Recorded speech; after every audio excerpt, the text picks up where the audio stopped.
Selamat pagi Bu Yolan dan teman-teman. Nama saya Kevin Felicius dari 11 IPA 1. Saya akan menjelaskan tentang organ reproduksi manusia, baik pria maupun wanita. Pertama-tama kita mulai dari reproduksi pria terlebih dahulu. Nah, sistem reproduksi pria ini terbagi atas dua, yaitu sistem reproduksi internal dan eksternal. Pertama kita akan mulai dari sistem reproduksi eksternalnya dulu. Jadi sistem reproduksi eksternal ini terbagi atas 4 bagian, yaitu pertama ada penis. Jadi penis itu terlihat seperti batang.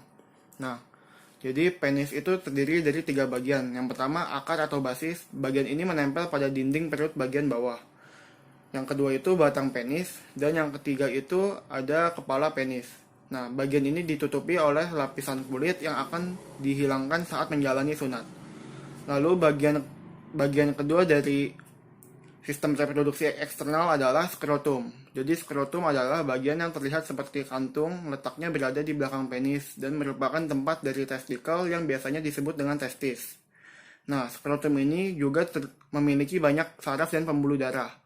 Lalu organ ini berperan untuk mengatur suhu testis. Agar testis dapat memproduksi sperma dengan baik, maka organ tersebut juga harus memiliki suhu yang lebih rendah dari suhu tubuh. Nah, jadi skrotum itu gambarnya yang ini ya. Jadi skrotum itu dia menyelimuti testis.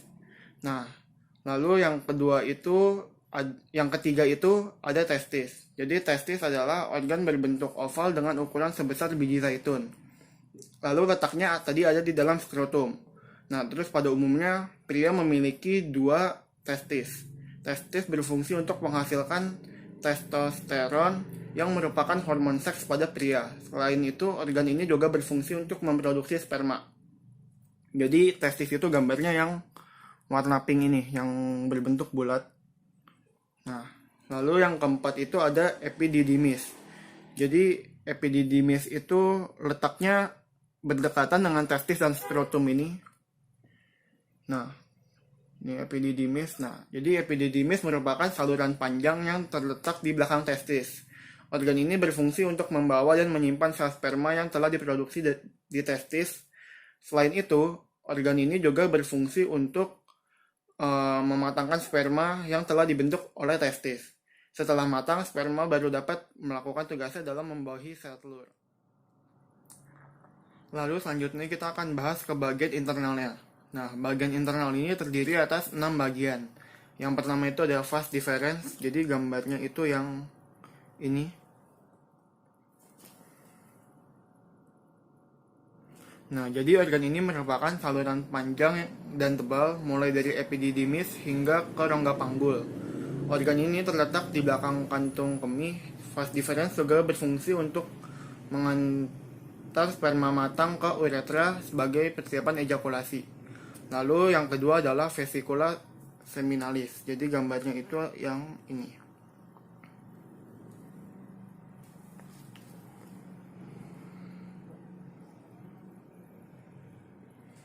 Nah, jadi vesicula seminalis merupakan organ berbentuk kantung yang menempel pada vas deferens. Di dekat bagian dasar kantung kemih, organ ini berguna dalam memproduksi cairan sebagai pemberi energi sperma untuk bergerak. Lalu selanjutnya yang ketiga adalah saluran ejakulasi. Jadi saluran ejakulasi itu juga dekat dengan vas deferens ya.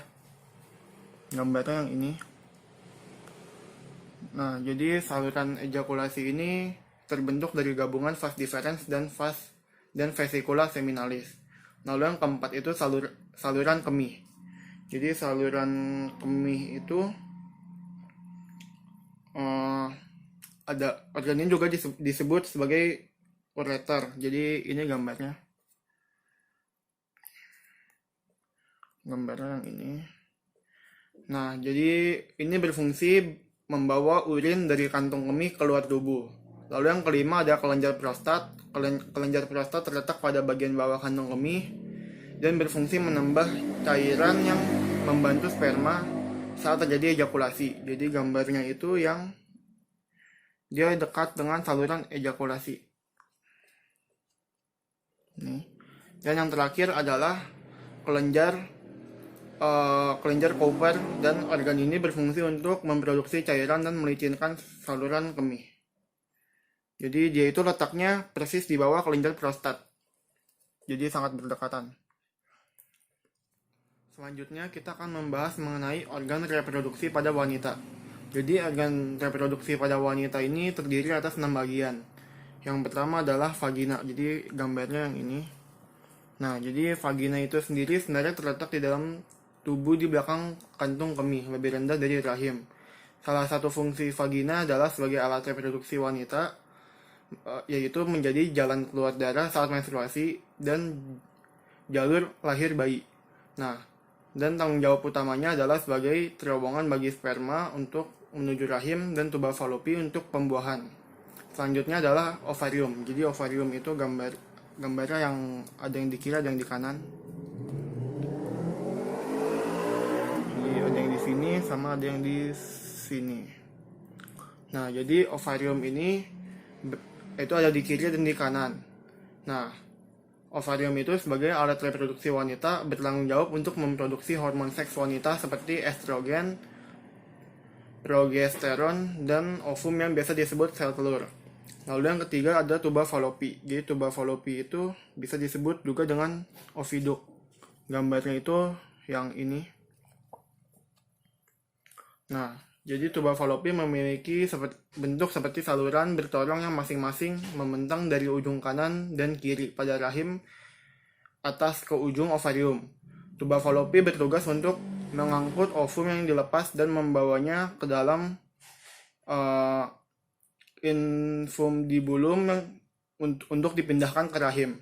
Lalu yang keempat itu ada rahim atau uterus. Jadi gambarnya yang ini.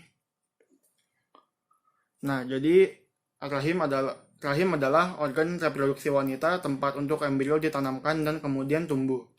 Nah, bagian ini menyelimuti dan mendukung janin yang sedang berkembang. Selain itu, rahim menyokong embrio selama tahap perkembangan awal. Otot-otot dinding rahim berkontraksi selama persalinan untuk mendorong janin melewati jalan lahir. Dan yang terakhir atau yang kelima itu ada serviks. Jadi serviks itu letaknya di sini. Nah, jadi serviks atau leher rahim ini adalah organ berbentuk silinder atau tabung yang menghubungkan vagina dengan rahim. Serviks memproduksi lendir yang bertujuan untuk mencegah atau membantu terjadinya kehamilan. Nah, jadi itu saja penjelasan dari saya mengenai organ reproduksi pada pria maupun wanita. Terima kasih.